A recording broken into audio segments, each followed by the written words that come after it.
Existem épocas do calendário judaico que, pelo menos no Brasil, quando se quer conversar com um não-judeu sobre determinadas festas, não há outro nome a não ser o nome dessa figura que vai conversar conosco hoje.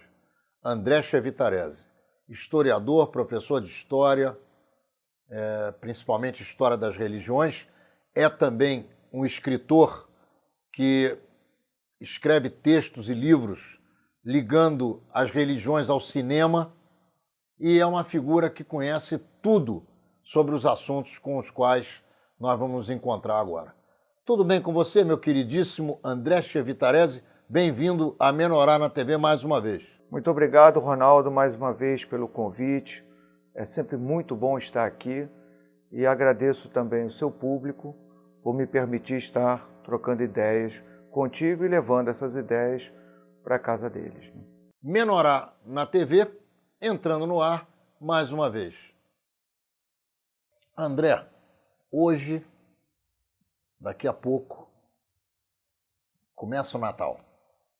De que se trata essa festividade? Outro dia eu estava olhando para uma árvore de Natal, talvez você nem tenha percebido isso ainda, mas eu, com a minha loucura, cheguei a esse nível.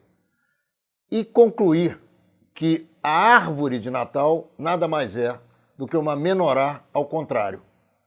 As duas são festas das luzes. A Hanukkah, que poderia ser uma menorá, com 7 ou 9 velas, ao contrário, ela se transforma numa árvore de Natal toda iluminada. O que te parece isso? Não, eu confesso que eu nunca tinha pensado nessa analogia, né, fazer essa comparação entre a Hanukkah e a festa de Natal, né? Muito embora ambas tenham a ver com luzes, tenham a ver com iluminar as vidas dos indivíduos. Mas, de qualquer forma, eu diria que elas também apresentam muitas diferenças. Eu acho que, do caso judaico, a Hanukkah nos remete a dois momentos absolutamente preciosos. O primeiro deles foi a capacidade de reação do povo judeu, através da família dos Asmoneus, de libertar Israel do jugo dos macedônicos, particularmente dos Seleucidas, de Antíoco IV Epífanes. Então, depois de muito tempo, os judeus são capazes de organizar o seu próprio Estado, de decidir suas próprias vidas. Então, esse é um primeiro aspecto absolutamente fantástico. O segundo movimento, que eu acho também importante, foi a capacidade de se assenhorar do Templo de Jerusalém, de estabelecer uma limpeza espiritual desse templo, na medida em que Antíoco IV Epífanes havia buscado a sua profanação, e o controle desse templo por uma classe sacerdotal e também política desse Estado de Israel. Então é assim que eu penso e vejo essa festa das luzes, né? É a iluminação de um povo com a sua capacidade de autogerir, de autogovernar esse Estado. A festa de Natal, ela já tem um outro encaminhamento. Eu diria que ela é mais um resultado de um processo de expansão daquilo que nós chamamos de cristianismo, e nesse processo de expansão, uma negociação com festas advindas do âmbito politeísta, né? Então, se é para pensar o Natal, dia 25 de dezembro, é muito difícil não associar essa festa com o mitraísmo, com o culto ao Deus Sol. O que significa dia 25 de dezembro, se toma como referência o caso do hemisfério norte, né? É aquele período do ano em que a noite é a mais longa, né? Então, agregar o nascimento de Jesus a essa data seria também agregar no bojo da escuridão uma luz que vem iluminar o mundo. Portanto, Muito embora nós estejamos pensando duas festas que tratam de luzes, uma tem a ver com a libertação e o controle efetivo de um território judaico governado por judeus. Do outro lado, o Natal deveria ser pensado e assumido como resultado de um processo de interação cultural entre um campo marcadamente monoteísta, pensando o cristianismo aí, com a figura de Jesus no centro, e o diálogo desse monoteísmo com uma série de experiências religiosas, no caso em particular o mitraísmo, com o culto ao Deus solar, ao Sol. O André, de quanto tempo para cá se celebra o Natal? Quando é que começou a celebração dessa festividade, mais ou menos com os parâmetros que nós conhecemos hoje aqui no Ocidente? Bom, se pensa o Natal nos parâmetros que nós temos aqui no Ocidente, ela tenderá a ser mais para o final do quarto e início do quinto século. É o momento em que essa ideia de um Jesus nascendo no dia 25 de dezembro começa a ser disseminado pela bacia mediterrânea. É um processo. Começou no Mediterrâneo ou começou na Europa? Eu diria que é a bacia do Mediterrâneo, porque pega não apenas a questão da Itália, mas aquelas cidades mais mediterrâneas europeias. Esse é um processo que vai se expandindo. Mas no caso mais das igrejas orientais, a verdadeira festa que nós chamamos de Natal é no dia de Reis, não é? Então é dia 6 de janeiro, quando os magos, os reis magos, vão até Jesus e entregam a ele os presentes, reconhecendo naquela figura, não é, de fato, o Cristo. Não é? Por outro lado, também coisas do quarto e quinto séculos. Exato. Ou seja, nada disso aconteceu antes do Império Romano ter tomado a decisão de espraiar a nova religião pelos seus domínios. Sem que existisse uma aliança entre as elites imperiais romanas, com as suas conversões ao cristianismo, e as elites religiosas cristãs, a possibilidade de se pensar, não é, uma festa ou festas religiosas cristãs para o Império Mediterrâneo, para o Império Romano, nessa longa bacia mediterrânica, seria impossível. Né? Mas também convém estabelecer outra diferença. Né? O Natal que nós comemoramos hoje traz um resquício, uma pequena lembrança, não é, de alguma coisa ou de uma simbologia religiosa. Está lá a árvore, está lá a lembrança de Jesus, mas são lembranças, eu diria, são vestígios. Ela já foi incorporada a um calendário comercial, onde se pensa a movimentação da indústria, do comércio, da compra de presentes, da compra de alimentos, uma ceia, etc. e tal. Eu acho que o Natal ele já ganhou mais esse tom bastante comercial. Né? Ô André, vários pesquisadores chegaram à conclusão que essa época do ano, ao contrário do que deveria ser, é uma época onde muita gente se suicida. Por que seria isso, hein? Bom, honestamente, eu não saberia te dizer desse aumento do nível de suicídios. Talvez em função da falta de família para determinadas pessoas, ou pela razão de ser uma festa de congraçamento e pessoas sozinhas se sintam mais solitárias do que estariam se sentindo em outros momentos?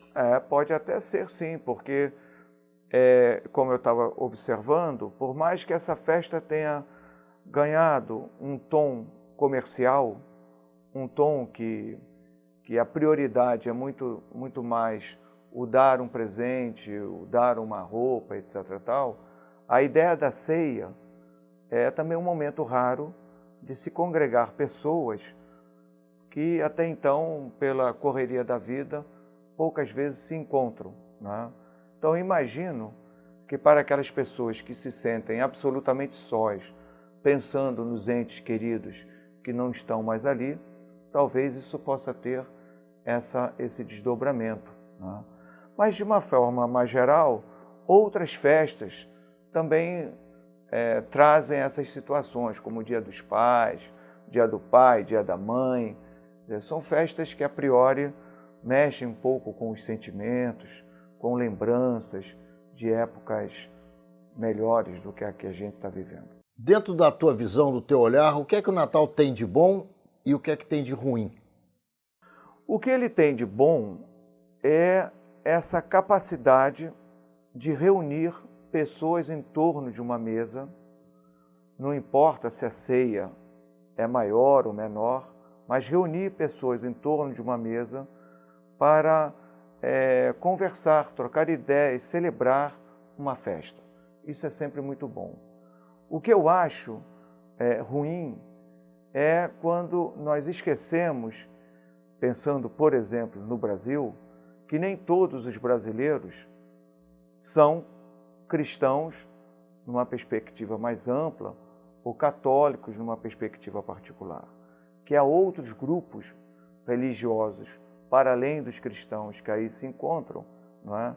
E que muitas vezes, não é, dependendo da intensidade dessa propaganda em torno do Natal, a gente acabe passando por cima dessas diferenças e imaginando um Estado brasileiro como se fosse um Estado cristão, né? Talvez por isso, ao longo dos 365 dias do ano, nós sejamos extremamente intolerantes para com aqueles grupos religiosos que são diferentes. Por quê? E que são minoritários. Por serem minorias, sequer nós consideramos quando pensamos uma festa como o Natal. André, mudando um pouquinho de assunto, por que é que, na sua opinião, os palestinos, pelo menos os radicais palestinos, não aceitam a existência de um Estado judeu livre, onde os judeus vivam dentro do seu aspecto de democracia, sem prestar contas a nenhum outro governante a respeito da sua vida, dos seus atos, da sua constituição de povo e sempre de sociedade? Eu não diria apenas esses radicais palestinos, eu agregaria também, por exemplo, o Irã, né, que tem como política de governo, e em diferentes momentos isso é colocado de forma aberta, né, onde essas lideranças pedem a extinção do Estado de Israel.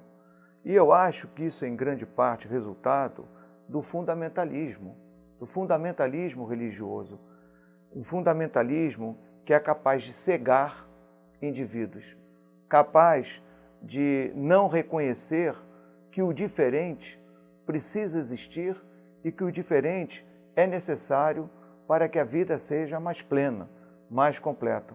Então não tenho a menor dúvida em te dizer, né? É o fundamentalismo, é o sectarismo, é a imbecilidade, é a estupidez humana que produz essas aberrações. E eu acho que, em grande parte, a melhor resposta para essas aberrações, né, é o enfrentamento. Por quê? Porque apenas e tão somente uma mesa de negociação, onde um lado se dispõe a negociar e o outro lado, né, está ali, né, com ceras nos ouvidos, pronto para te destruir, bom, chega um momento que isso tem que dar um basta. Por que é que você acha, se é que você acha isso, eu já constatei, talvez você também tenha constatado, que a imprensa nos países livres, ao invés de preservar Israel, que é a sua ponta de lança em termos de garantia de liberdade do Ocidente, aniquila Israel e tenta preservar o mundo muçulmano, que sem dúvida nenhuma, num futuro não muito distante, será o algoz da sociedade ocidental. Eu não vejo assim Israel como uma ponta de lança do Ocidente em meio a nações islâmicas. Eu vejo a presença de Israel ali como um país, uma nação, cujo povo quer ter e tem autonomia política para se organizar enquanto sociedade, enquanto Estado, e tem toda a legitimidade do mundo de existir. Se será uma ponta de lança ou não, eu não vejo assim, eu vejo como uma nação que tem toda a legitimidade, todo o direito, toda a história para reivindicar aquela terra como sendo sua. Então, todo o direito de viver. Quando eu falo ponta de lança, Israel é a primeira barreira da Entendi. defesa do mundo ocidental, na minha avaliação, independente das outras características. E eu vou chegar lá. Eu acho que o segundo movimento é exatamente esse. Quando se considera, né, todo um conjunto de países que cercam Israel, de fato, Israel é aquela nação que estabelece um padrão democrático que tem profundas relações e raízes com o que nós definimos por Ocidente. Não sem sentido, não é? O Ocidente se sente muito mais à vontade e muito mais confortável para negociar com Israel do que os demais países que o cercam. Agora, respondendo de forma mais específica a sua questão, é só pensar um pouco, não é, a questão da política externa brasileira. Não é? O mundo inteiro tem condenado de forma enérgica as ações, por exemplo, do grupo Talibã ou do Exército Islâmico. Quando nós consideramos a política externa brasileira, essas condenações nunca são explícitas. Ao contrário, existe sempre o argumento de que se precisa sentar na mesa com esses indivíduos e negociar. Mas negociar o quê? Os exemplos recentes que nós temos, as notícias que chegam, não apenas aqui, mas no mundo inteiro, são assassinatos, são motivações fundamentalistas, são grupos que não têm o menor respeito para com indivíduos que pensam diferente deles. Negociar o quê? Como é que se senta numa mesa para conversar com quem não quer que você exista? Então, esse tipo de tensão, da ausência de uma posição explícita de condenação a essas atividades, a essas práticas, é que faz esses grupos, né, existirem. Fora daí, não existiriam, não. Muito bem. Menorá na TV, segundo bloco, vem aí, não saia da sua cadeira, porque o meu querido André Chevitarese vai continuar com a ótica que ele tem sobre a questão do Oriente Médio, sobre Jesus, sobre o Natal, sobre Hanukkah, sobre a festa das luzes, que é a libertação pelos membros da família dos Asmoneus contra os sucessores de Alexandre o Grande da Macedônia. Já voltamos. Ô André, pelo que eu entendi da tua colocação a respeito da política externa brasileira e do ISIS, você apoiou, então, a fala da Dilma lá na ONU, quando ela convidou Israel e os povos que se sentem atacados pelos terroristas a dialogar com os terroristas, é isso? Você, então, acha que a Dilma falou tudo certinho, tem que bater papo com o terrorista, é isso? Não, eu acho que esse tipo de posição, né, a mim me parece um tanto quanto vacilante. Vacilante por quê? Porque eu acho que nós atingimos determinados estágios civilizatórios onde determinadas salvaguardas à vida, né, já são mais do que questões amplamente reconhecidas e aceitas, né? Então, grupos que não respeitam a vida, que não respeitam o diferente, que querem impor, não apenas para si, mas para todo um coletivo, que ultrapassa em muito o seu próprio grupo, a sua visão de mundo. Ora, esses indivíduos não têm que se sentar à mesa. Vai se conversar o que com esses indivíduos? O que se espera que uma negociação possa trazer em termos de reverter essas ideias? Na realidade, eu provoquei você com uma brincadeira. Eu entendi muito bem que você deplorou a política externa brasileira com relação ao último discurso da dona presidente Dilma Rousseff lá na ONU, quando ela convida as pessoas de bem a irem conversar com o ISIS, porque precisa dialogar. Ela talvez não tenha visto ou não saiba, ou esteja mal orientada, de que o ISIS corta a cabeça dos seus adversários, ou dos seus inimigos. Ele não conversa com ninguém. Ele passa o rodo, como diria alguém aqui, de uma milícia ou, quem sabe, até do meio do tráfico de drogas. Que, aliás, também nos presídios estão fazendo contato com grupos terroristas do Oriente Médio. Eu pergunto a você o seguinte: por que um país como o Brasil retira o seu embaixador de Tel Aviv, porque não aceitam Jerusalém como capital de Israel, no momento em que Israel procura defender a sua sociedade dos foguetes que caem a rodo também, a cada segundo, a cada minuto, no seu território? Eu acho que, mais uma vez, é porque há uma certa vacilação, né, em termos de como agir nesse cenário internacional. Você não acha que isso é proposital, não? Tem alguma razão mais forte do que um vacilo? Não, eu diria que de fato, é a ausência de uma tomada de posição clara, não é? Para que lado o país deve se dirigir, não é? Se você reparar, nós estamos sempre na coluna do meio. Se perguntar ao nosso ministro do exterior, vai chover ou vai fazer sol? Não sei, parece nublado, quem sabe não chove, quem sabe não faz sol. Nunca se tem uma clareza de que lado se está. Olha Como só, se esse tipo de política, né, pudesse arregimentar aliados de todos os lados. deixa eu te ajudar com uma questão aqui. No tempo do Getúlio Vargas, quando o Brasil precisava se decidir se iria com os alemães, com o eixo, ou com os americanos e os aliados, foi difícil tomar essa decisão, não foi? Sim, foi absolutamente. É sempre assim? Olha, eu não sou um especialista em política externa, absolutamente não sou.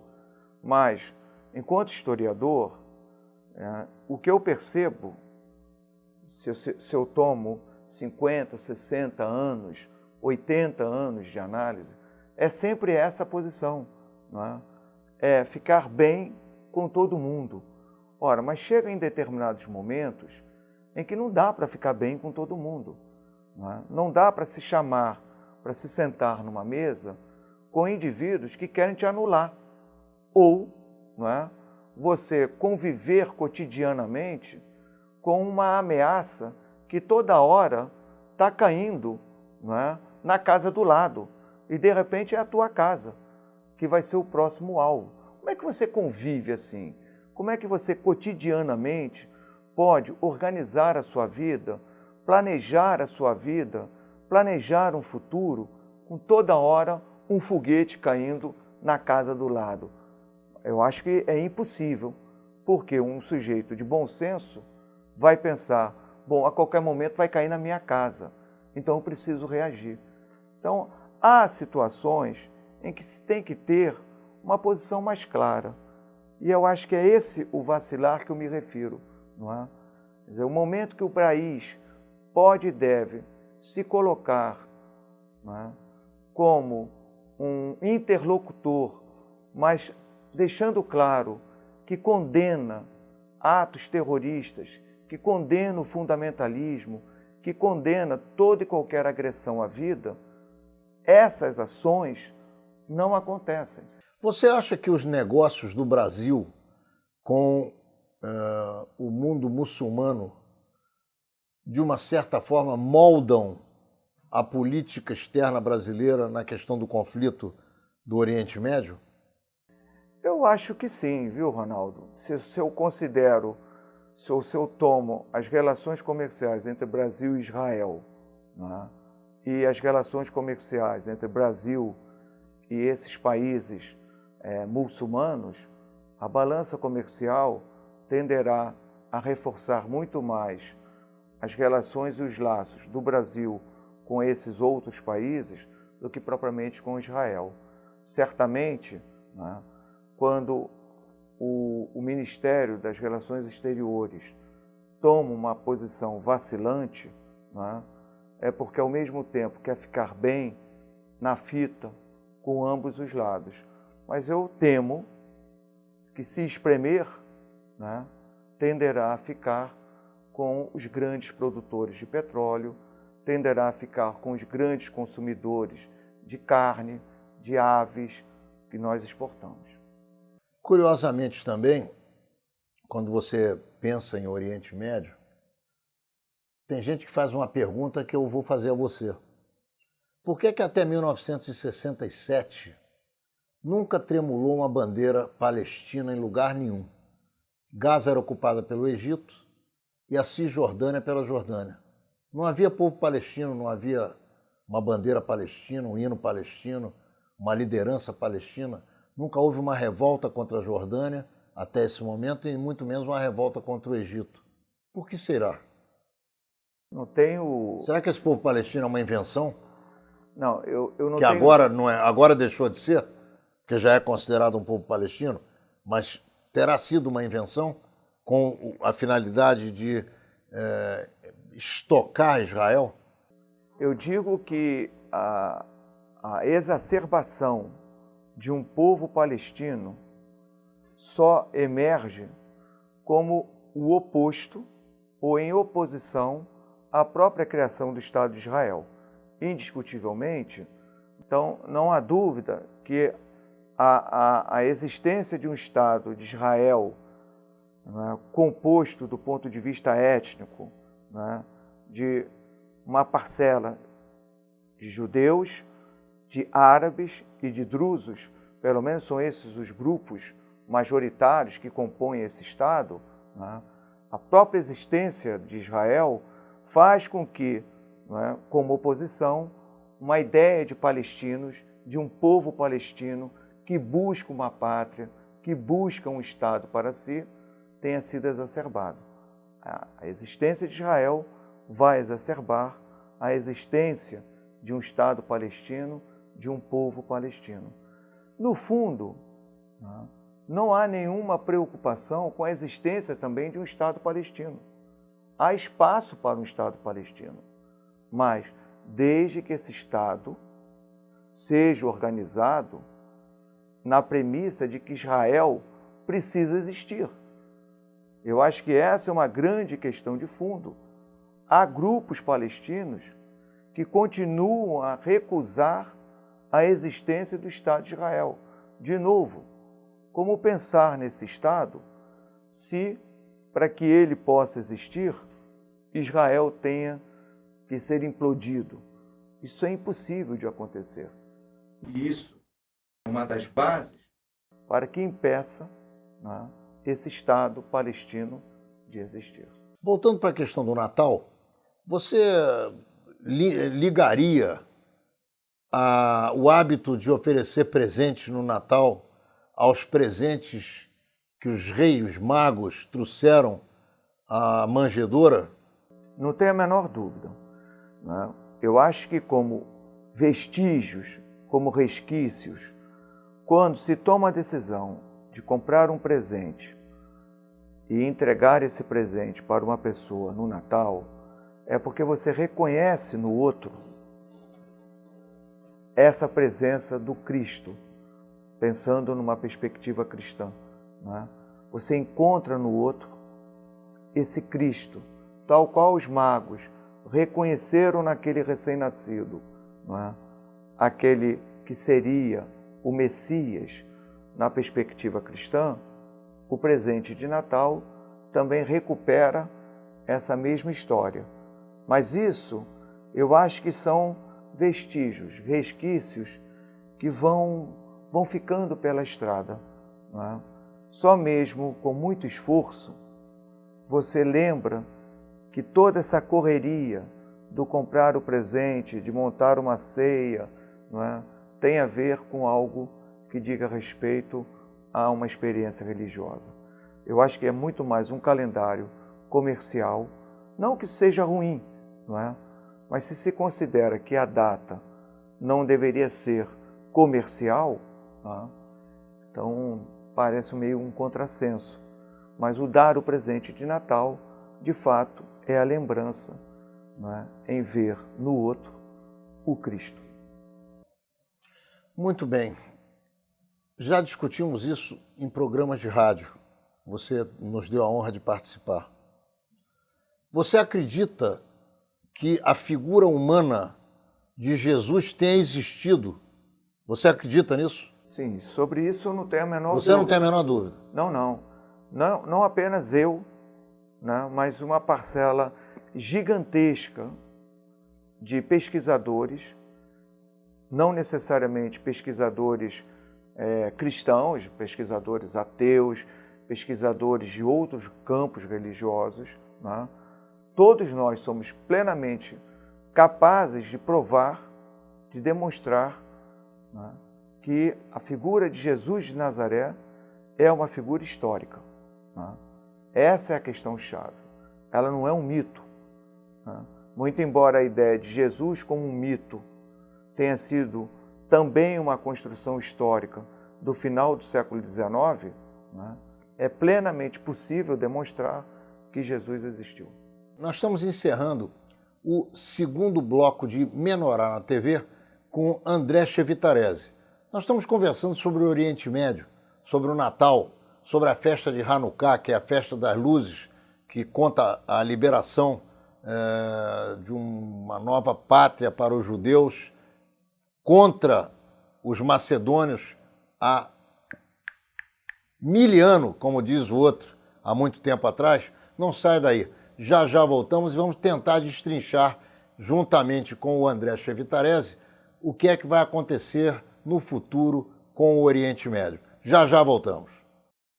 Ô André, e o Antíoco Epífanes, que entrou pelo cano 200 anos antes do aparecimento de Jesus, quando quis continuar com o domínio sobre a região do Estado judeu daquele então e acabou dando sopa para a família dos Macabeus terminar com eles? Esse é um momento extremamente significativo em termos de história, né?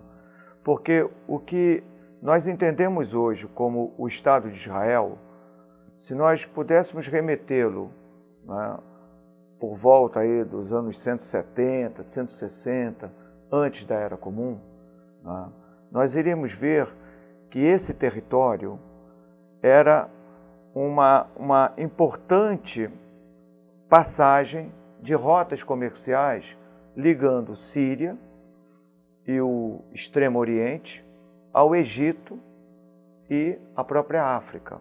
Então, o território de Israel seria um ponto importantíssimo de passagem. Quem controlasse esse território controlaria essa rota comercial e, obviamente, né, teria condições de lucrar muito com isso. E esse é um movimento que o exército seleucida, cujo o centro, a base desse exército, né, é a Síria, resolve então controlar. Antíoco IV Epífanes, lembrando que Seleucida é um dos sucessores, um dos generais de Alexandre o Grande. Quando Alexandre morre, o seu império é fracionado, né? Então, a parte do império que coube a essa família Seleucida, né, situado na Síria, resolve invadir, entrar em Israel, né? E há alguma coisa absolutamente fantástica nesse movimento, né?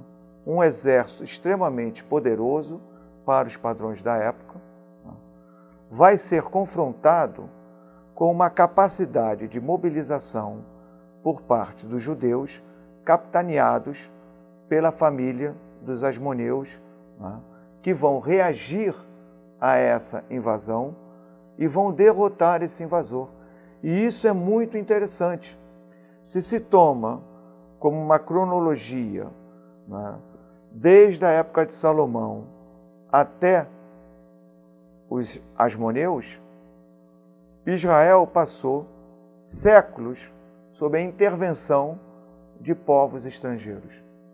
Então, a vitória dos macabeus vai recuperar para o povo judeu a sua independência, garantir a esse povo o direito de se autogovernar, ter dirigentes que respeitem todas as suas tradições, todas as suas especificidades. Isso é absolutamente fantástico. Foi um período que eu chamaria de independência de quase 100 anos. Por quê? Porque no século seguinte, Pompeu, aí já representando os romanos, vai intervir na região, não é? E vai passar a controlá-la. Então, a família dos asmoneus, de fato, do ponto de vista das conquistas políticas que eles foram capazes de produzir e organizar, trouxeram luzes. Né? Luzes como lembranças de que nada melhor para um povo do que ser livre e independente e ser capaz de se autogovernar. Agora, contra o Império Romano, não havia força suficiente para combatê-lo. E os judeus, os hebreus, sucumbiram com os seus estados a essa circunstância. Você acredita no fato de que se houvesse uma unidade entre Israel e a Judéia, naquela oportunidade, teria sido diferente a história? Você acha possível? Eu diria que possível não seria não, porque a máquina de guerra romana era de fato extremamente poderosa, não é? E extremamente mortal. Mas eu acho que só o fato de uma parcela significativamente grande da população terem dois momentos diferentes, entre 66 a 70 e entre 132 a 135, ambas as datas da Era Comum, terem tomado a decisão de enfrentar esse exército romano, deve ser um motivo de muito orgulho. Né? Por quê?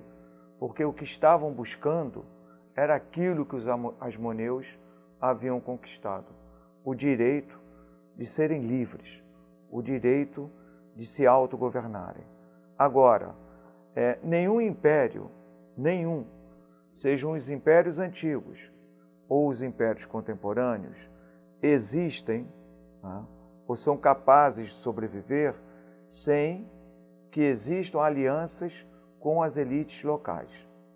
No caso de Israel, não foi diferente, não. Setores das elites locais aceitaram negociar com os romanos e viram nessa negociação, né, vantagens muito palpáveis. Então, eu não veria uma divisão entre Judéia de um lado, Israel do outro. Eu acho que quando partiu-se para o enfrentamento com os romanos, por exemplo, na chamada Primeira Guerra entre judeus e romanos, que culmina com a destruição do Templo de Jerusalém, o povão estava reunido, estava junto. E setores da elite, a maioria dessa elite, estava junto desse povo. Mas um setor dessa elite não foi junto, não. Então, o que eu acho é que nos setores da elite de Israel, né, houve uma quebra, e essa quebra, em parte, pode explicar a própria derrota. Quem nos conta bem um pouco isso é o próprio historiador Josefo, Flávio Josefo. Vamos dar um pulo lá da época do Império Romano conquistando Jerusalém e destruindo o templo para o meio do século XX. onde 6 milhões de judeus foram massacrados pelas SS de Adolfo Hitler e nos campos de concentração da Polônia, da França, da Alemanha, enfim. Você acredita que parte de elites judaicas das comunidades ao redor da Europa tentaram se mancomunar com os nazistas e por isso a reação não aconteceu? Uma aliança entre setores dessa elite judaica e os nazistas, eu tenho particularmente dificuldade de aceitar, ok? Quer dizer, eu não iria por esse caminho, não. Mas, recentemente, eu li um livro chamado Colaboração, e o subtítulo é O Pacto entre Hollywood e os nazistas. Né? E esse livro, lançado agora em 2014 no Brasil, publicado nos Estados Unidos no final de 2013, ele mostra que boa parte da indústria cinematográfica norte-americana era controlada por judeus. Mas que... E continua sendo até hoje. Sim, mas que a priori, naquele contexto, não se viam, né, prioritariamente como judeus, se viam como norte-americanos. Né? E jamais contestaram, entre 1933 até 1941, jamais contestaram, do ponto de vista fílmico, né, os horrores que estavam acontecendo dentro da Alemanha e dos estados submetidos pelos nazistas. Jamais, jamais.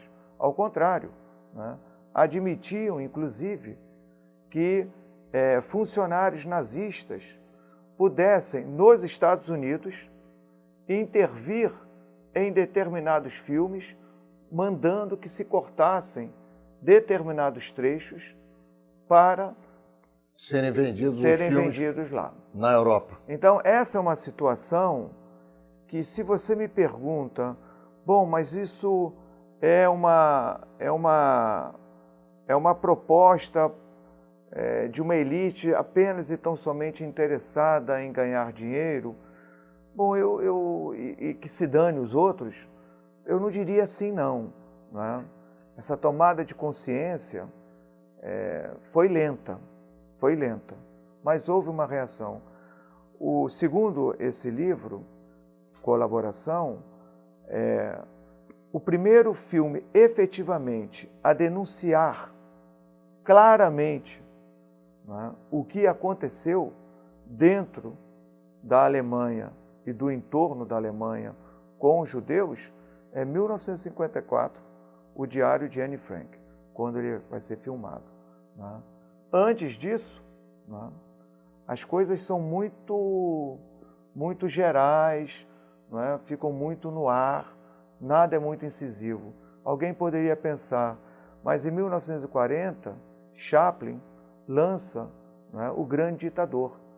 Mas o próprio roteiro de O Grande Ditador, ele sofre, né, mudanças estabelecidas pelo próprio Chaplin, né, e ninguém mais, que alteram fortemente o seu conteúdo. Porque ao invés de começar e finalizar num gueto, Chaplin, na primeira versão do roteiro que nós conhecemos, né, estava num campo de concentração. E depois, no final de tudo, são as botas de um soldado nazista que acordam aquele indivíduo que estava sonhando com todo aquele enredo. Todo esse contexto de campo de concentração desaparece. E mesmo a fala final do discurso de Chaplin, representando lá, né, o Hitler, em nenhum momento é mencionado judeu, né, holocausto, absolutamente nada. Tudo isso ele toma a decisão de suprir. O filme é belíssimo. O filme é de uma coragem absoluta, se considera 1940. Mas atenção, não há referências a judeus. Ponto. Qual é a mensagem que você deixa para a sociedade brasileira na noite véspera de Natal? O respeito para que a vida possa existir na sua plenitude, né? É uma posição mais clara de condenação a todo e qualquer ato que venha querer, né, roubar não apenas do indivíduo, mas do mundo, né, a liberdade, né, política, a liberdade de um povo de existir, a liberdade de escolher para que lado se vai, né? Então, toda condenação, toda, sem qualquer melindre, toda e qualquer condenação ao fanatismo, né, ao fundamentalismo, a todos aqueles indivíduos que atentam contra a vida. Que o Natal possa ser uma noite que se celebre a vida, mas a vida de todos os campos religiosos, né? E que todos tenham direito a essa vida. Bom, nós estamos encerrando o Menorá na TV dessa véspera de Natal. Queremos agradecer a você mais uma vez a tua participação aqui conosco. Câmeras e microfones desse programa à sua disposição para suas despedidas e considerações finais. Bom, Ronaldo, eu queria te agradecer muito. É sempre muito bom, né, estar conversando contigo, trocando ideias com você. Agradecer ao teu público, que mais uma vez me recebe, né? E eu espero que essas ideias que a gente trouxe aqui sirvam como uma pequena semente capaz de germinar e transformar essa sociedade que tem produzido muita coisa ruim. Coisas boas ela também tem feito, mas também tem feito muita coisa ruim. Então o melhor é que essas ideias possam germinar frutos muito bons. Menorá na TV entrando no ar mais uma vez, na quarta-feira que vem, às 10 horas da noite, pelo canal 26 da NET, e também em todos os dias em que você já se acostumou a assistir às nossas repetições, que você pode conferir dia e hora aqui embaixo da telinha. Nos vemos lá.